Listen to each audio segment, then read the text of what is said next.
de Cristo Jesus, longe de mim gloriar-me, senão na cruz.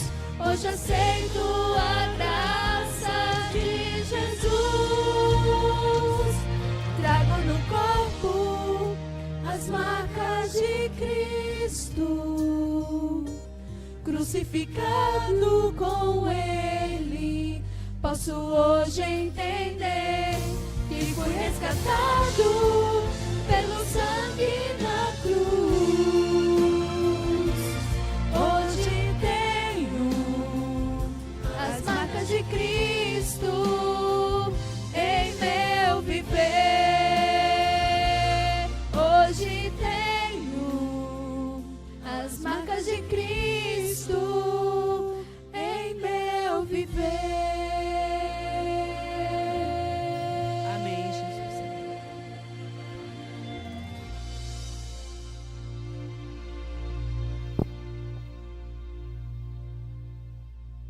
Boa noite. Feliz sábado. Estamos também nas horas sagradas do sábado. E antes de nós orarmos, e antes de eu ler um texto importante da palavra de Deus, eu queria convidar você a desejar feliz sábado a quem está ao seu lado. Aproveite, deseje um feliz sábado, dê um abraço, uma boa noite. Isso. Faça desse momento também um momento de confraternização e de calor humano. Até porque o Espírito Santo que habita em nosso meio também sorri, também fica feliz ao ver os irmãos vivendo em comunhão, em alegria. Exatamente, isso aí. Agora eu quero convidar você a acabar com o abismo que nos separa. Vamos nos unir aqui? Vocês podem se unir, só andar de ladinho. Isso, anda de ladinho. Exatamente. Não deixa esse pastor sozinho, tá? Isso, pastor vem junto. Ah, isso. Aproveite para abraçar, dar as mãos. Vamos fazer desse momento um momento família, vamos? Não deixa ninguém sozinho dentro da igreja. Estou aqui. Estou aqui junto. Isso aí. Que bom. Lá em cima também estão os dois juntos lá? Beleza, então tá. O texto bíblico para nosso pensamento e oração diz o seguinte: então me invocareis, passareis a orar a mim, e eu vos ouvirei. Buscar-me-eis, terminem comigo, e me achareis quando me buscardes de todo o vosso coração. Vamos orar? Senhor nosso Deus, estamos aqui unidos, ó Pai, em Tua casa, nos sagradas horas do sábado, em momentos também sagrados de comunhão e de união entre os irmãos. Pedimos que o Teu Santo Espírito, ó Pai, prepare o nosso coração, a nossa mente, para as mensagens que ouviremos essa noite. Que encontre um lugar especial em nosso coração. Que nós também possamos levar essa mensagem a tantas pessoas que necessitam e que precisam de luz nesse mundo de trevas. Esteja conosco agora, ó Pai. Que as dificuldades da semana, que os problemas, as barreiras, sejam elas físicas, emocionais, espirituais, encontrem seu ponto final aqui. Que nós possamos, ó Pai, sentir a cura que vem do Teu Santo Espírito. Abençoa o pastor em sua mensagem. Que seja uma mensagem, ó Pai, um pão que nos alimente, para que nós possamos todos juntos crescermos espiritualmente. Obrigado por esses instantes em família. Que continuemos assim, ó Pai, unidos, pois esse é o Teu desejo. É o que te pedimos em nome de Jesus. Amém. Amém.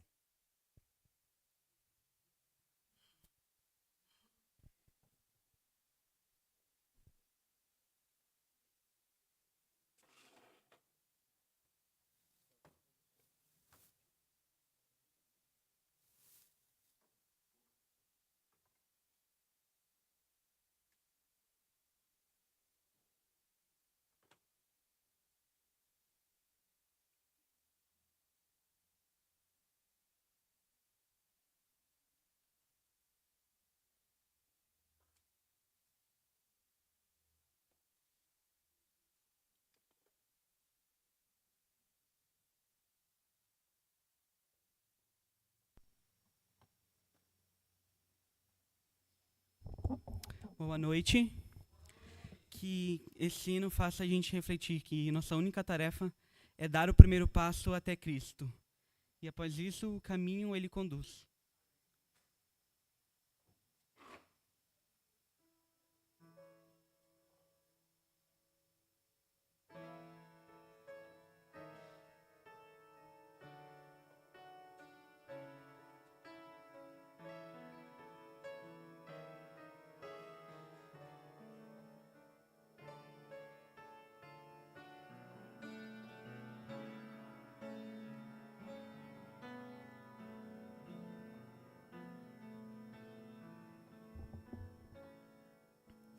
Quantas decisões erradas hão de acumular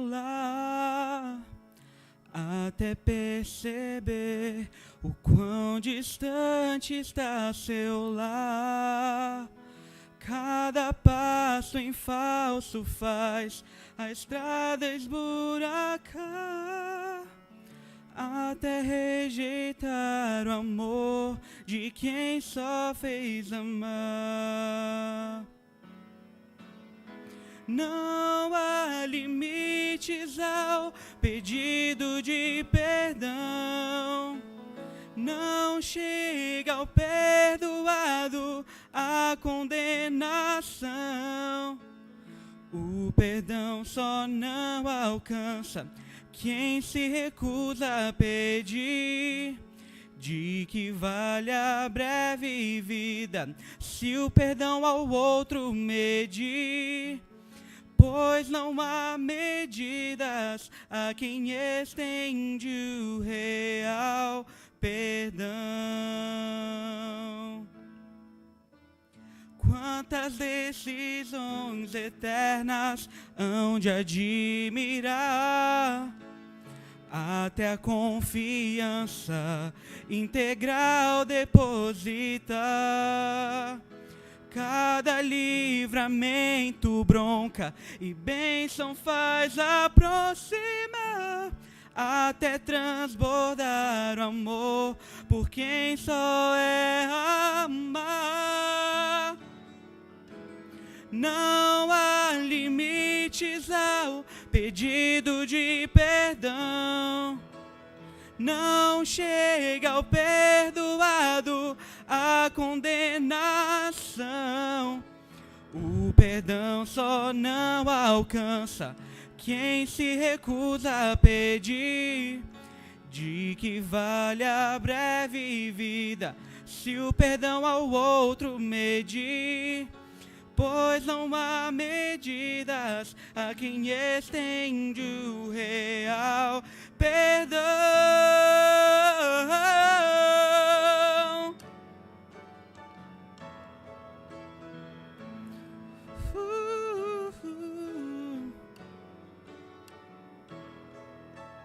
O perdão transforma a vida de quem aceita cair. Cai aos pés de Cristo e a esperança faz prosseguir. Pois o verdadeiro amor só nasce de quem estende o real perdão.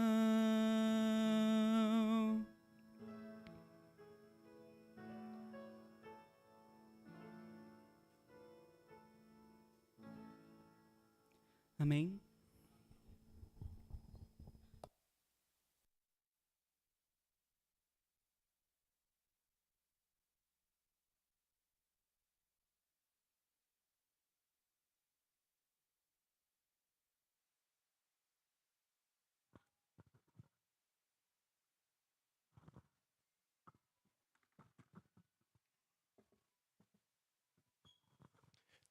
Boa noite. Feliz sábado. Vocês estão felizes?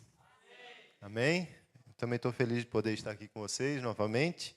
Depois de uma semana bem corrida, bem agitada, a gente dá uma pausa e poder usufruir desse período do sábado é muito bom. Deus pensou em tudo, né? É nessas horas que a gente vê o quanto Deus é sábio e o quanto Ele se preocupou com a gente. para que a gente tivesse esse momento de poder descansar, dar uma amenizada na correria e poder recarregar a nossa bateria. E aí, na próxima semana, começar, né? Apesar de que eu estou meio corrido, estava falando quando eu cheguei aqui, esse final de semana vai ser bem corrido para mim, mas vai ser uma bênção. Eu vou emendar com a segunda-feira e vamos embora de novo, né? Graças a Deus nós temos saúde, Deus vai dando a disposição e a gente vai trabalhando para a honra e glória dele.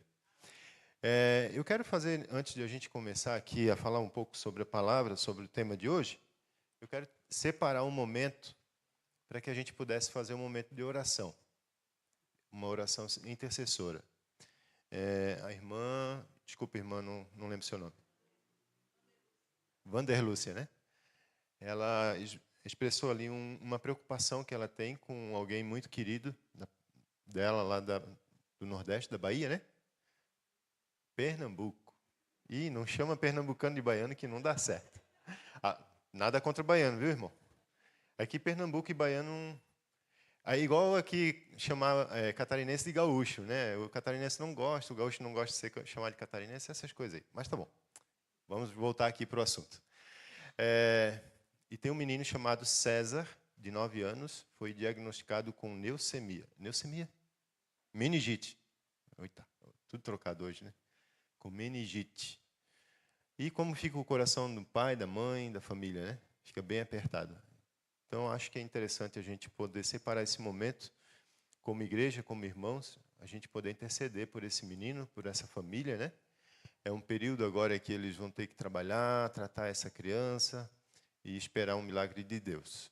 E aí eu quero aproveitar e colocar a vida de uma moça. Ela é esposa do Peterson, eu não sei o nome dela também, nem vou arriscar, mas ela foi diagnosticada com câncer. E eles começaram a fazer um tratamento muito agressivo. Ela está passando bastante dificuldade, está bem tristinha, né? É uma moça nova, então a gente precisa interceder por ela também, pela família, tá bom? Vocês me acompanhem nessa oração? Aqueles que puderem dobrar seus joelhos, se fizerem isso como sinal de adoração a Deus, de humildade, nós vamos buscar a Deus nesse momento. Pai Todo-Poderoso, nós dobramos os nossos joelhos diante do Senhor nesse momento, porque o Senhor é o nosso Deus. O Senhor é o nosso socorro bem presente em todos os momentos, principalmente, Senhor, nos tempos de angústia. E por isso, nessa noite, nós, em sinal de gratidão ao Senhor, dobramos os nossos joelhos para reconhecer Tua grandeza e a Tua bondade para conosco. Eu perguntei logo no início quem estava feliz, quase que uma unanimidade aqui, Senhor. Estamos felizes porque temos saúde, tivemos a oportunidade de estarmos aqui na Tua casa, temos os nossos queridos conosco, tantas coisas boas que o Senhor tem nos concedido. Louvamos o Teu nome por isso. Mas há muitas pessoas que estão sofrendo, Senhor. E nesse momento nós rogamos pela Tua misericórdia sobre a vida dessas pessoas. Especialmente a família ali do César, esse garotinho que foi diagnosticado com essa doença. Nós queremos pedir que o Senhor possa operar na vida dele, Senhor, e dessa família. O nosso desejo é que o Senhor possa, de uma maneira miraculosa, sobrenatural, operar um milagre na vida dele e curar essa enfermidade, Senhor. Mas se por algum motivo isso não for possível, que o Senhor possa dar sabedoria aos médicos, que o Senhor possa dar perseverança e confiança à família para que eles possam suportar esse momento e possam aguardar o momento da cura. Cuida deles com carinho, Senhor. Abençoa também a família do Peterson, sua esposa, que o Senhor possa operar na vida dela, ajudando o Senhor na recuperação, na cura, porque esse é o desejo do nosso coração.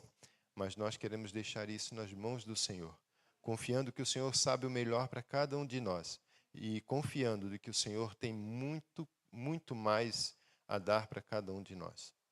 Nós oramos crendo no nome do Senhor Jesus e o fazemos em nome dele, em nome de Jesus.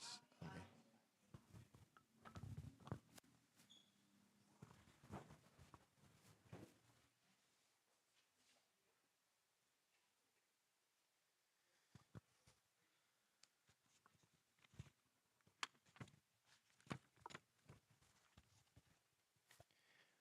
Vamos lá. Essa semana eu li uma reportagem, semana não, foi hoje. Eu li uma reportagem de uma moça que fez uma denúncia contra um jogador de futebol famoso, que ela estava sofrendo abusos e violência doméstica. E aí a prova que ela mostrou foi seu corpo cheio de hematomas, cheio de marcas. É uma comparação um pouco diferente, mas como cristãos, quais as marcas que nós carregamos em nosso corpo, em nossa mente? Será que o cristão tem alguma marca? Eu espero que sim. Espero que nós possamos carregar algumas marcas. E a gente viu durante essa semana diversas delas, né? Marcas que identificam os cristãos, os pequenos cristos, representantes do Senhor aqui nessa terra. E hoje a gente vai ver mais uma dessas marcas, que é a ética e a moral. Todo cristão, ele carrega essa marca. E é fácil carregar essas marcas, essa marca, principalmente, da ética e da moral? No mundo em que nós vivemos, não. Ou a gente paga o preço e carrega essas marcas, e essas marcas vão formando outras marcas. Eu posso até dizer que vai formando alguns hematomas. Ou a gente não é cristão. E eu já ouvi muitas histórias, muitas coisas assim, até no meio cristão, né? Mas algumas coisas são interessantes, a gente às vezes não para pensar. Houve um tempo, eu sou natural de Itajaí. Eu morava ali em Itajaí, no bairro São Vicente, me criei ali. E houve um tempo que eu estava indo para a juventude, saindo da idade juvenil, indo para a juventude. E eu passava na frente das casas. Muitas casas daquelas eram de madeira ainda e tinha um relógio na frente. Não sei se alguém aqui é desse tempo, né? Relógio na frente da casa, não era aquele poste. E o que o povo virou a ter mania de fazer? Eles pegavam uma garrafa PET de água e colocavam em cima do relógio. Quem já viu isso aí? Alguém já viu? Quem já fez isso aí? Olha lá, o réu confesso, ele... Qual era a intenção da água em cima do relógio? Diminuir a velocidade do relógio para a conta vir menor. Olha aí. A gente já parou para pensar nisso? Se de fato fosse verdade, eu acho que era mais um senso comum do que uma verdade, uma realidade. Mas virou uma febre e tinha a garrafa PET em cima de todos os relógios das ruas lá. Mas se isso fosse verdade, era o correto? Isso estava burlando o quê? Uma lei estabelecida. E eu, como cristão, seria correto participar disso? Vamos progredir agora. Existem alguns impostos que dá raiva de a gente pagar, né? Alguns são... Quem é empresário aí que tem funcionário sabe o quanto é a carga de imposto, né? Trabalhista para pagar para funcionário, para ter um funcionário. Não para pagar para o funcionário. Se fosse para pagar para o funcionário, ainda, né, pagaríamos felizes. Mas se paga para o governo uma taxa muito alta. E outros impostos aí que dá tristeza de fazer. Mas existe o jeitinho para não fazer, para não pagar, para economizar. E aí, independente se o imposto é correto ou não, se ele é barato ou caro, como cristãos, dai a César e a Deus. É só para pensar, nem vou perguntar também. Né? Entende? Ser cristão vai além. Minha esposa, essa semana, ela está fazendo um mestrado e a professora, a orientadora do mestrado, né?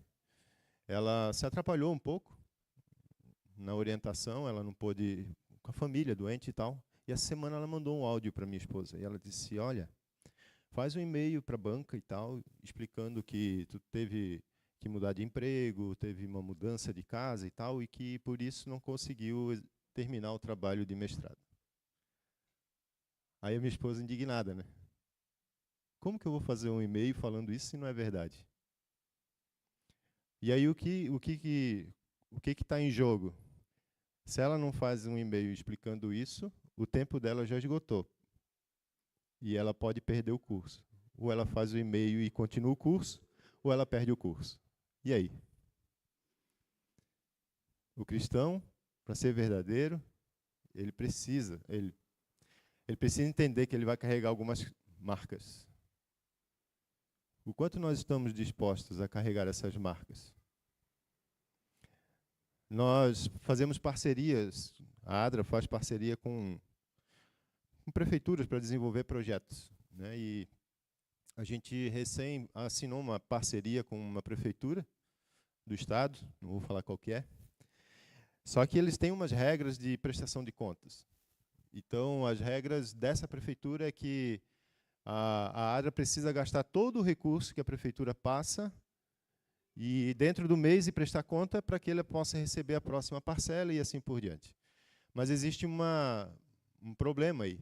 Se a gente gasta todo o recurso, quando tiver que fazer uma rescisão, quando encerrar um projeto, a gente não tem o recurso para pagar a rescisão, fazer o encerramento do projeto.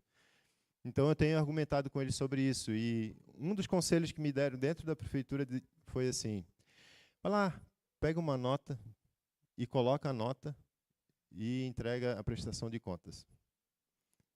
Correto? Não. Mas porque a gente não faz isso, nós estamos 2 meses sem receber o recurso da prefeitura e vivendo pela misericórdia de Deus. Entende? O cristão, ele tem que pagar o preço. Ele vai carregar as marcas. Não tem para onde correr. Porque o mundo ele vai indo numa direção. E o Filho de Deus, ele vai estar sempre contra essa maré. Se a gente não estiver contra, alguma coisa está acontecendo.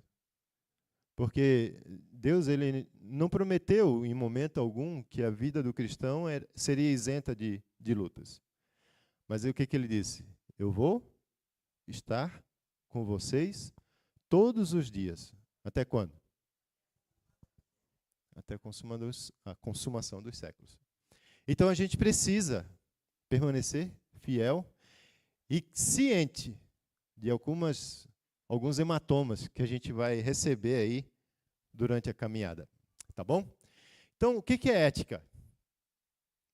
Ética é normas que uma pessoa tem sobre o bem e o mal. E vocês têm acompanhado aí diversas discussões aí no meio político, né? Isso já virou discussão política. Algumas pessoas dizendo aí que a verdade ela é relativa, que a gente precisa respeitar a opinião do outro. Está errado? Precisar respeitar a opinião do outro está errado? Não. Tem que respeitar. Se não respeitar, também não tem cristianismo, né?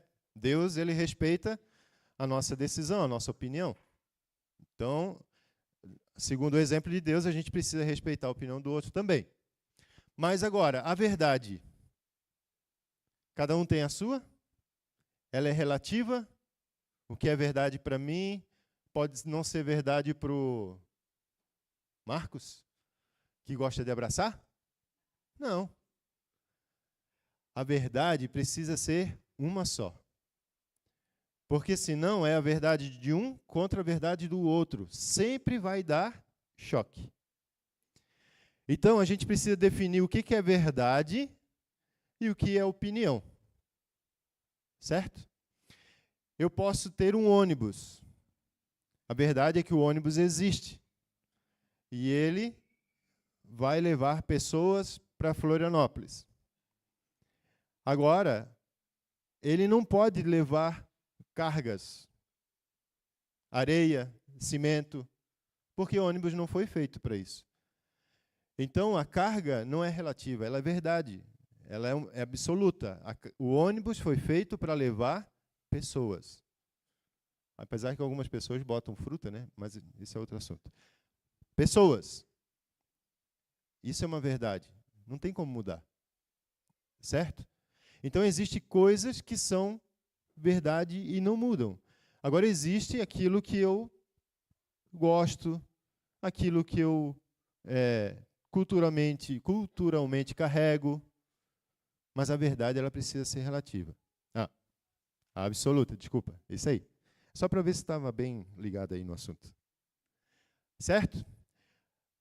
As pessoas consideram a ética e a moral como assuntos pessoais, que ninguém deve impor uma para a outra. E aí gera um monte de confusão. Outro exemplo. Alguns lugares, e eu morei na Bahia lá, e lá na Bahia o pessoal usa muito disso, mas é cultural. Mas bota o som, não bota para dentro de casa. Bota para a rua. Não é assim, mano? Alguns lugares lá são bem assim. Coloca para a rua. E aí todo mundo ouve a música que ele ouve. Certo? Queira ou não queira, todo mundo vai ouvir. Isso está certo? Mas é o gosto dele. Ele gosta. Ele não pode ouvir? Mas o limite dele vai até onde começa o do outro. Entende? Então, são éticas, são regras que são estabelecidas para boa convivência entre as pessoas, o relacionamento das pessoas, que precisa acontecer. E aí, quando a gente respeita essas regras, essas verdades, a gente consegue viver em harmonia uns com os outros. Então, eu não posso definir que aquilo que eu acho correto é a verdade. E aí, se a gente aprofundar essa conversa, a gente vai descobrir muita coisa que a gente acaba errando sem querer. Principalmente nós cristãos. Eu vou usar um exemplo aqui, os projetos da ADRA, novamente. Quando a gente faz um projeto de ADRA, 2 motivos que a gente não pode desenvolver questões religiosas dentro do projeto. A primeira é porque alguns projetos são em parceria com o governo. O governo é laico. Então, a gente não pode o governo não pode favorecer uma igreja ou outra. Ele não favorece a religião, né? Então, quem vai desenvolver um projeto social, tanto é que a ADRA tem um CNPJ social, não é religioso, para que ela possa desenvolver esses projetos. Então, ela se isenta de questões religiosas dentro do projeto, certo? Não pode. O segundo motivo é que a ADRA ela atua em alguns países onde o cristianismo não é aceito. Outras religiões.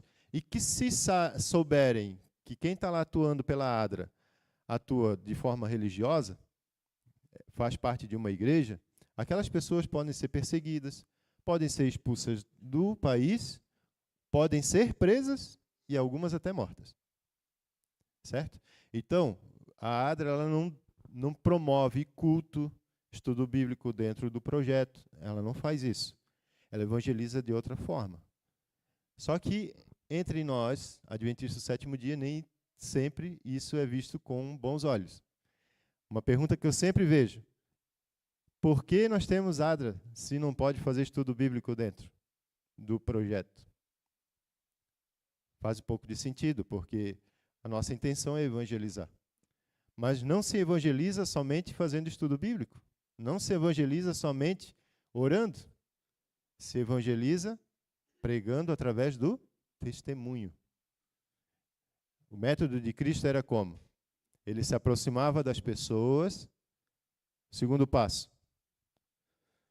Via necessidade, supria essas necessidades, ganhava a confiança e depois chamava para seguir. Às vezes a gente vai muito afoito, né? Eu vou logo lá oferecer o estudo bíblico e tal. Sai de casa em casa, bate no portão, já quer oferecer o estudo bíblico, sem criar esse relacionamento primeiro, essa aproximação, sem saber se a pessoa que está ali, ela está bem ou ela está passando por algum problema difícil que, porventura, talvez eu poderia ajudá-la. Era isso que Jesus faria. Ellen White ainda fala que ele se aproximava das pessoas como quem não tinha interesse.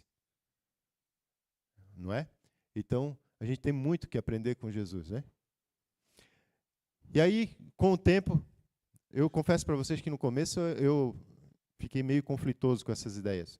Mas aí, com o tempo, eu vi que essa privacidade de religião de pregar a religião dentro do projeto, acabou sendo uma proteção para nós.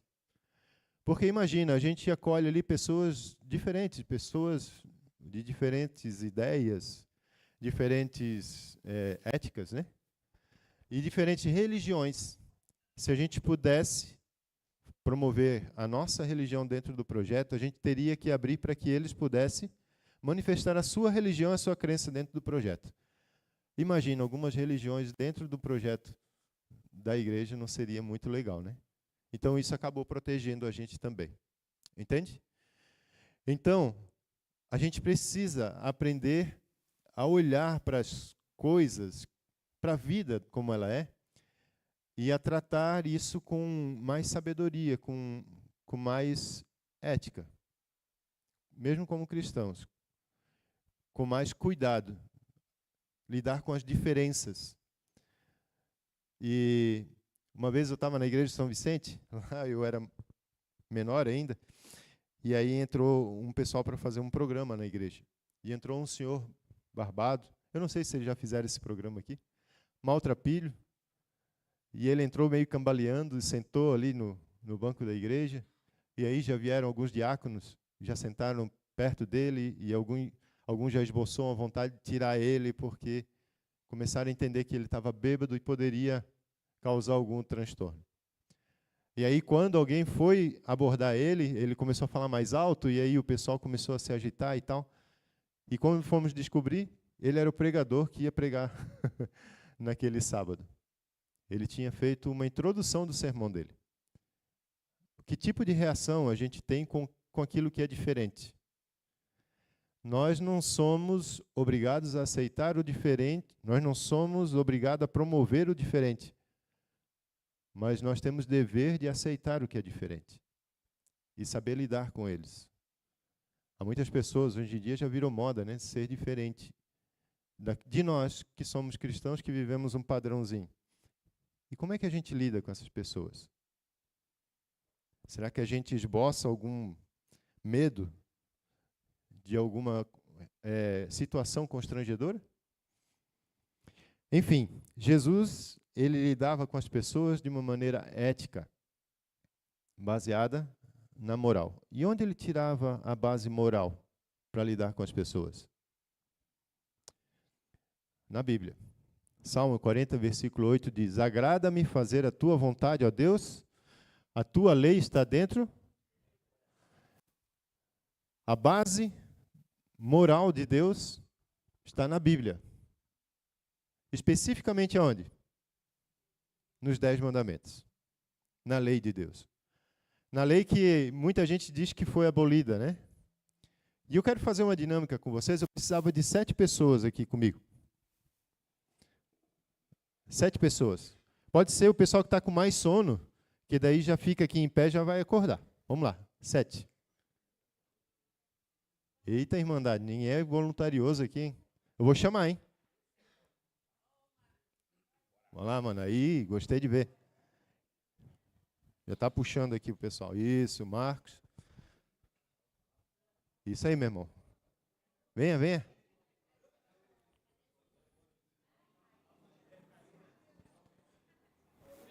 Ó, falaram, cadê as meninas? Já veio a Lúcia. Falta 2 aqui. 2. Venham.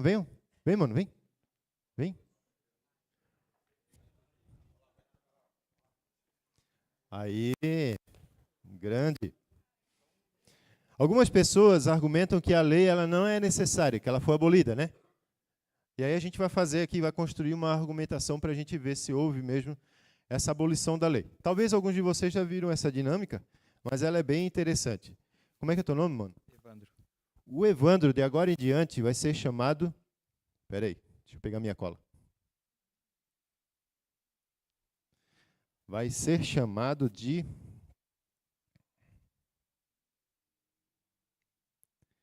pregador. Certo? O Evandro? Não é mais Evandro, é pregador. Como é que é o nome dele? Fechou. Como é seu nome? Jailson. Jailson não vai ser mais Jailson. Vai ser... Troca aí, Jailson. Vai para lá. Faz favor. Vou colocar cada coisa no seu lugar certo. A Lúcia não vai ser mais Lúcia, vai ser igreja. Como é que é o nome da Lúcia? E dele? Tá. Agora sim, o Jailson vai ser o Evangelho. Beleza? Como é que é o nome dele? E dele? E dela? Todo mundo ligado aí, né? Agora o senhor José, não vai ser mais José, vai ser Jesus. Ó, privilégio, né? Olha aí. Tem cara de Jesus? Oi, irmãos. Tem cara de Jesus? Tem? Tem jeito de Jesus, tem marca de Jesus. Né, irmão José? Então, como é que é o nome dele? E dele? E ela? E ele? E o Gustavo vai ser Graça. Fechou? Graça. Então não é mais Gustavo, é Graça, tá? E o Marcos vai ser Pecado. Coitado. Ainda bem que é pecado pequeno, né? Não é tão grande. Se fosse ele, olha, pecadão. Pecado. Marcos é Pecado. Então vamos começar aqui para a gente não esquecer.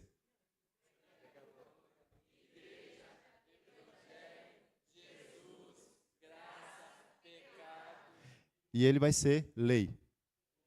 A lei está acima do pecado, tá vendo? Legal, né? Como é que é o teu nome, mano? Lucas. Tá bom. Então, repetindo rapidinho.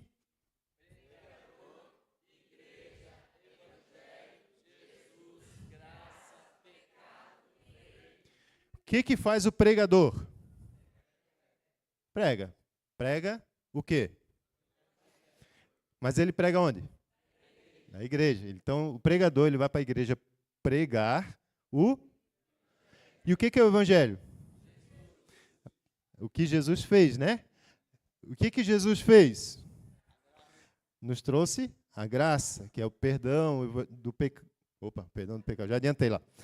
Certo? E isso. A graça, que é o perdão do... E o que é o pecado? Tá bom. Faz tempo que eu não faço isso, eu estou meio atrapalhadinho aqui. Mas vamos lá.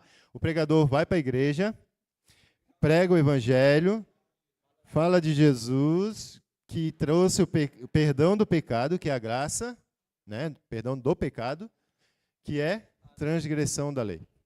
Beleza. Então, agora, algumas pessoas dizem que se a gente... a lei hoje, ela não precisa mais. Ela está anulada, foi pregada na cruz, né? Se a gente tirar a lei...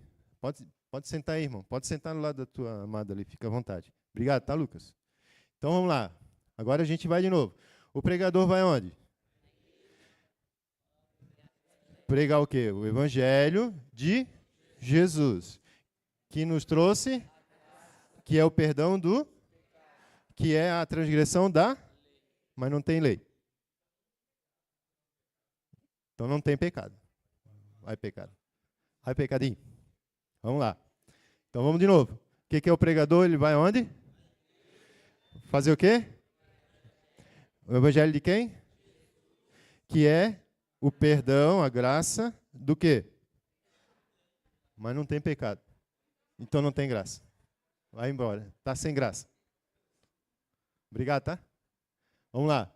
Pregador vai na igreja, pregar o evangelho de Jesus Cristo, que é o perdão que não tem. Então não precisa de Jesus. Misericórdia, né? Jesus, a gente está brincando, tá? Vamos lá. O pregador vai à igreja, pregar o evangelho de... Não tem mais Jesus. Então também não tem evangelho. Pode sentar, evangelho. Obrigado. O pregador foi para a igreja fazer o quê? Abrir a igreja e depois fechar. Né? Vai à igreja. Obrigado. O pregador... Vamos embora, irmão. Eu também sou pregador, vamos embora. Não tem mais do que a gente fazer aqui. Não é isso? Não tem como se afastar da lei de Deus. A lei de Deus dá sentido a tudo mais aquilo que a gente acredita. Hoje nós estávamos recapitulando a lição da escola sabatina, lá na associação, e ela fala, a lição dessa semana fala sobre o Evangelho, o Gênesis. O Evangelho começa no Gênesis, como uma introdução, termina no Apocalipse como um final feliz. E todo o meio da Bíblia desenvolve como entrou o pecado e como ele vai terminar. Mas, se a gente não acreditar no Gênesis, de uma forma literal, todo o resto da Bíblia perde sentido. Se a gente não acreditar na lei, como ela é, e que ela tem a sua validade e a sua importância, todo o resto do cristianismo perde sentido. Não tem porquê, nós estaríamos perdendo tempo aqui. A própria ressurreição de Cristo, e Paulo fez muito bem em dizer, se Cristo não tivesse ressuscitado, em vão seria a nossa fé. Então a lei tem o seu papel de importância na vida do cristão. E ela rege a moral, as questões morais que a gente lida no nosso dia a dia. Não é simplesmente não. Existe o porquê essa lei existe. Por exemplo, o que fala a primeira lei? O primeiro mandamento? Qual é o princípio por trás disso? Ele é o Criador, ele tem todo o poder. O segundo? Qual é o princípio que existe por trás disso? Evitar o quê? A idolatria. Aquilo que é vão. Imagina, a gente adorar uma estátua de madeira, um banco. Não faz sentido. Deus é um Deus que espera total adoração a Ele, reverência a Ele. O terceiro mandamento. Qual é o princípio por trás disso? Não brincar com aquilo que é sagrado, com aquilo que não é brincadeira. O quarto mandamento. Isso todo mundo sabe, né? Qual é o princípio por trás dele? E a gente pode achar um monte de princípio no sábado. Adoração, saúde, relacionamento, desprendimento, confiança. Nossa, tem muito princípio por trás desse. O quinto mandamento. Qual é o princípio por trás disso? Amor, respeito, relacionamento.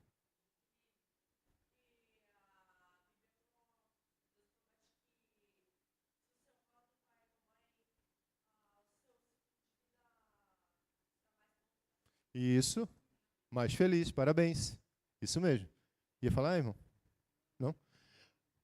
Tá. O sexto?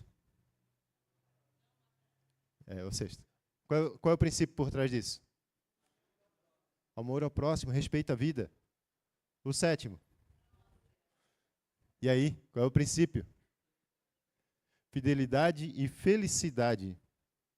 Realização. Existe muito princípio por trás disso também. O oitavo mandamento. Qual que é? Não furtarás. Qual é o princípio disso? Oi? Honestidade, caráter, respeitar o que é dos outros, né? O nono mandamento. Não dirás falso testemunho. Qual é o princípio por trás disso? Ser verdadeiro. E o último mandamento, o 10º. Não cobiçarás. Qual é o princípio por trás disso? Respeito, contentamento com aquilo que eu tenho, não ficar desejando o que é dos outros, não é? Então, não é não. O que Deus instituiu como lei, como regra moral, é para a nossa felicidade, para a nossa realização. Imagina o quanto é infeliz uma pessoa que não é contente com o que ela tem. Imagina o quanto é infeliz uma pessoa que não é contente com ela mesma, com o seu corpo. Como a gente vê loucuras aí, injetando um monte de química no corpo, morrendo numa mesa de cirurgia simplesmente para tirar uma mancha do corpo. As pessoas não estão felizes com quem elas são, sabendo que todo mundo vai passar por um processo, todo mundo passa por etapas na vida. A etapa de criança, juvenil, adolescência, vai se tornar um jovem, vai se tornar um adulto, um dia vai envelhecer como todo mundo, vai ter marcas. E o que tem as marcas? Elas são belas. A gente só precisa aprender a valorizar quem nós somos. E aí existe a felicidade. E aí existe a felicidade. Aprender a ser feliz com o que nós temos e com o que nós somos. Então Deus pensou em tudo. E quando a gente aprende a lidar com essa questão moral, baseada na Bíblia, a gente encontra sentido para ser feliz. Porque a gente se comporta como Jesus, não é? A gente é feliz como Jesus é. Eu pulei um monte de coisa aí, já fui adiantando o processo. Já nem sei se eu vou voltar aqui pro slide. Então, eu quero encerrar com o livro de Mateus. Eu quero te convidar a abrir a Bíblia, o livro de Mateus, no capítulo 6.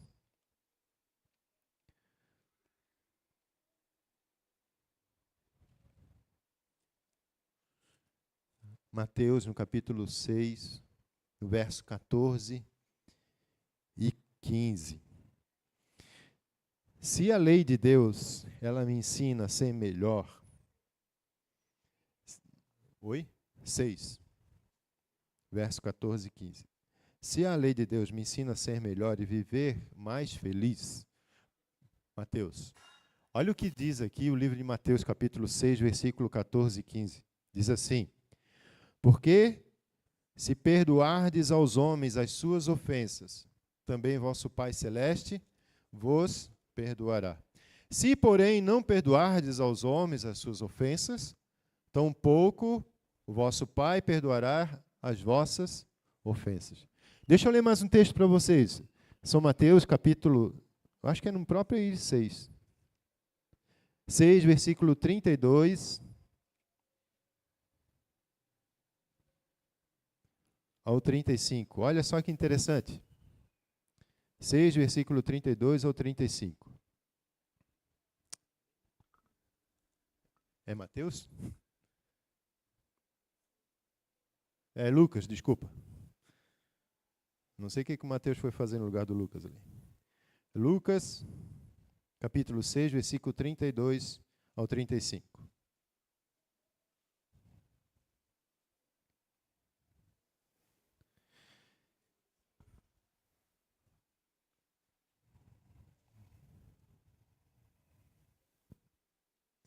Jesus disse assim: se amais os que vos amam, qual é a vossa recompensa? Porque até os pecadores amam aos que os amam.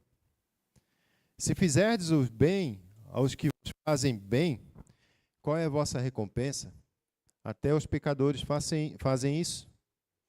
E se emprestais aqueles a quem emprestais recebe, e se emprestais aqueles de quem emprestais esperais receber, qual é a vossa recompensa?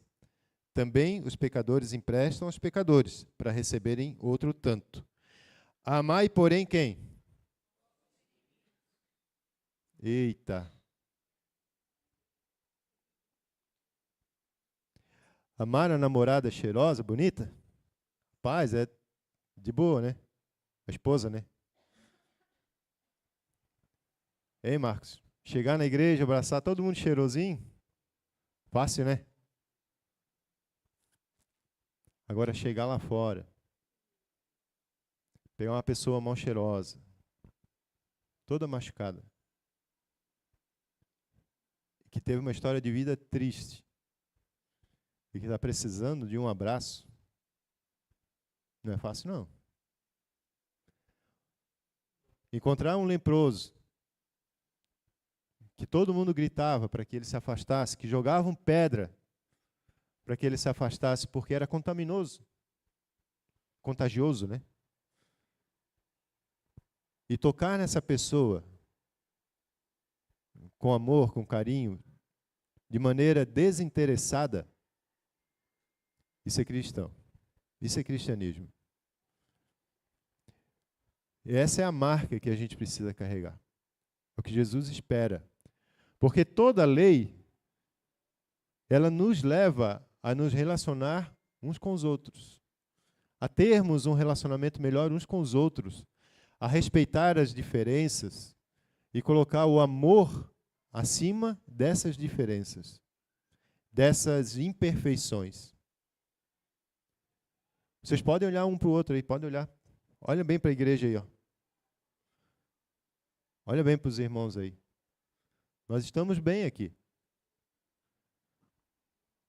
Mas cada um de nós tem uma história de imperfeição. É bem possível que entre nós aqui alguém já se machucou. É fácil perdoar? Deveria ser. Não é fácil, mas deveria ser. Por quê? Porque, querendo ou não, nós nos amamos como irmãos. Mas aí, quando a gente olha para uma pessoa que não gosta de nós, que não nos respeita em nossa religião, que não nos respeita em nossas posições, que provoca situações até para, às vezes, a gente tropeçar, perder uma oportunidade. Alguém que talvez viveu um relacionamento abusivo, teve que passar por uma separação. Amar essa pessoa não é fácil. Mas o que a Bíblia diz? Vai amar quem? Não que a gente tenha inimigo. Eu espero que ninguém tenha inimigo aqui, que faça inimigo. Mas nem todo mundo gosta de nós. Algumas pessoas não vão gostar, não adianta. Não gostaram de Jesus. E não existe erro nisso. A gente só precisa aprender a lidar com isso, né? Porque nós, seres humanos, a gente se cobra. A gente quer que todo mundo goste de nós. Mas não é assim que vai funcionar. A realidade não é essa. Nem todo mundo gosta de nós. E tu pode ser bom como for, não vai gostar. E não tem nada de errado com isso. A gente só precisa aprender a lidar com isso, como Jesus aprendeu. Mas a gente não pode odiar as pessoas porque elas não gostam de nós. Porque não foi isso que Jesus fez e não é isso que Jesus tem expectativa de nós. É fácil? Não é. Isso é consequência de uma vida de oração, movida pelo Espírito Santo de Deus. Por isso que a gente tem que ter um espírito de dependência de Deus. E aí ele faz essa obra em nós. Que essas marcas possam ser bem vistas em cada um de nós daqui para frente. E que o nosso Deus possa ser honrado através da nossa vida. Amém? Quero te convidar a ficar de pé. Vamos orar para que Deus possa nos ajudar a carregarmos essas marcas que Ele já carregou um dia e que espera que nós tenhamos nossos dias. Querido Deus, muito obrigado, Senhor, pela Tua palavra. Ela nos ensina, mas ao mesmo tempo que ela nos ensina, ela nos desafia a vivermos uma vida íntegra, baseada numa moral vinda do Senhor. Que o Senhor a cada dia nos ajude, Senhor, porque de nós mesmos não temos forças para isso. De nós mesmos os sentimentos seriam outros, mas quando eles são movidos pelo Teu Santo Espírito, o Senhor vai trabalhando em nossa vida e vai nos ensinando a viver uma vida melhor. Que sejamos felizes por servir uns aos outros, por amar uns aos outros e por perdoar uns aos outros. Nós te pedimos a Tua bênção ao sairmos daqui e o fazemos em nome de Jesus. Amém.